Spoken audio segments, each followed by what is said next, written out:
Kevin Patel. क्या हो रहा है आपको? बहुत दिनों से खांसी हो रही है और कफ भी निकल रहा है और बुखार भी है बहुत दिनों से।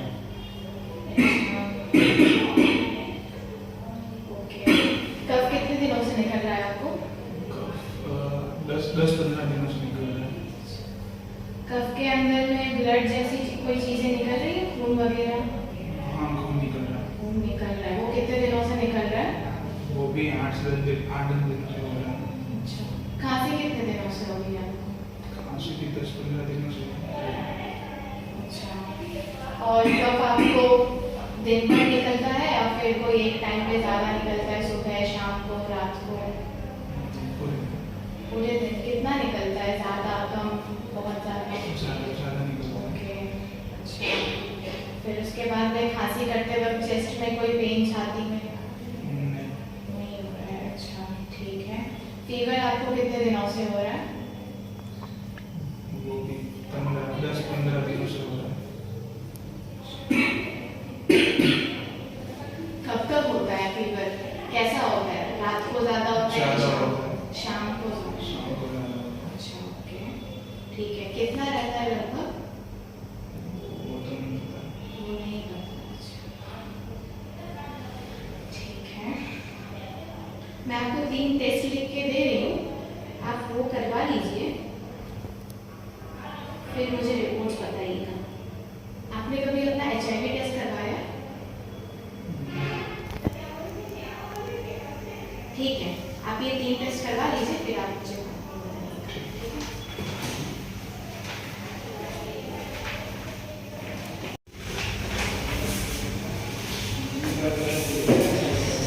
मेरे बहुत सारे हाँ, आपकी रिपोर्ट्स आ गई।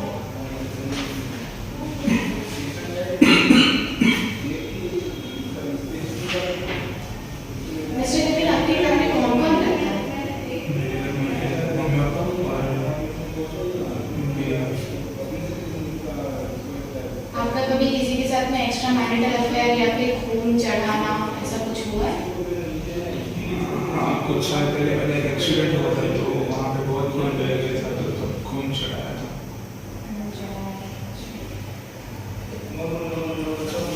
डॉक्टर साहब ने वहाँ गया। मिस्टर केविन, आपको ट्यूबरकुलोसिस हुआ है और आपकी HIV रिपोर्ट पॉजिटिव है। HIV जी। ऐसा तो नहीं हो सकता आपकी टेस्टिंग में कुछ प्रॉब्लम हो गई? नहीं, ऐसा रिपोर्ट्स में कुछ प्रॉब्लम नहीं है, आप HIV पॉजिटिव हैं। चाहिए तो इसका कुछ इलाज है कि नहीं? मिस्टर केविन, आप कल अपनी वाइफ को बुलाकर लेकर आइए। कल आप दोनों से बात करके काउंसलिंग और आपका ट्रीटमेंट प्रोसीजर जो भी होगा वो हम स्टार्ट करते हैं। नहीं नहीं, मैं मेरी वाइफ को नहीं बुला सकता। वो तो प्रेग्नेंट है और मैं उसको ऐसा बताऊंगा तो मुझे छोड़ के चलेगी। मैं नहीं बता सकता। देखिए, आपकी ये चीज़ कॉन्फिडेंशियल रहेगी, हम किसी को नहीं बताएंगे, लेकिन आपकी वाइफ को बताना ज़रूरी है क्योंकि आप बता रहे हैं कि वो प्रेग्नेंट है, तो आपकी वाइफ भी आपके कांटेक्ट में कभी आई होगी, आपका बच्चा भी उनके कांटेक्ट में है, तो उनका भी इलाज करना ज़रूरी है अगर वो HIV पॉजिटिव है तो। नहीं, मैं उसको नहीं बता सकता।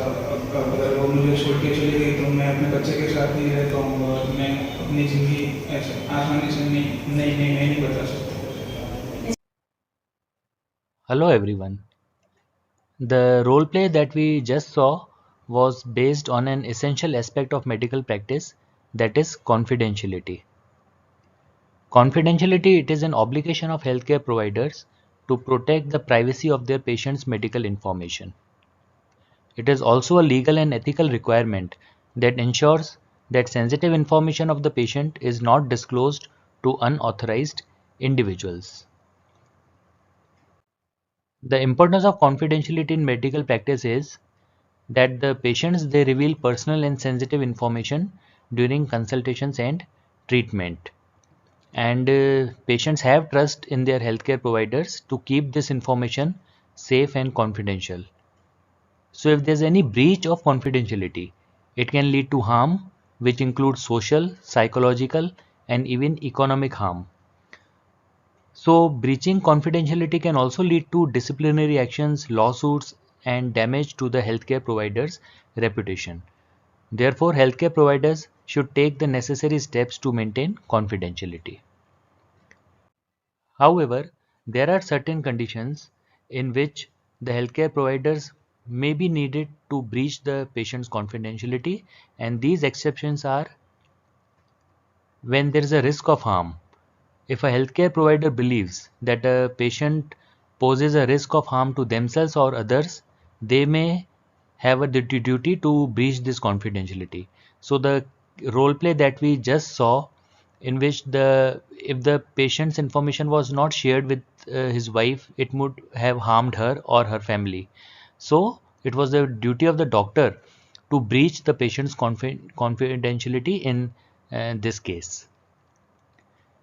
Then there may be legal requirement also, where the healthcare provider may be required to disclose the patient information. For example, when a court orders them to provide medical record as part of a legal case. Then if there is a public health concern, if a patient has a communicable disease, for example, the healthcare providers may need to disclose the information to public health authorities to protect the wider community from an outbreak. Then if there is a child abuse or neglect, then the healthcare providers are required to report suspected child abuse to the appropriate authorities to protect the child's safety. And then if the patients consent to share their information or disclose it to other persons like family members or caregivers, so the patient gives the written consent, as they have the right to control their own medical information. So in all these cases, the healthcare providers may breach the confidentiality and disclose it to the concerned authorities.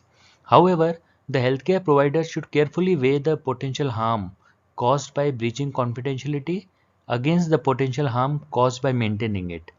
They should also communicate clearly with the patients about the circumstances under which confidentiality may need to be breached, so that a trust is built and it ensures that patients are fully informed about their rights and responsibilities. Thank you.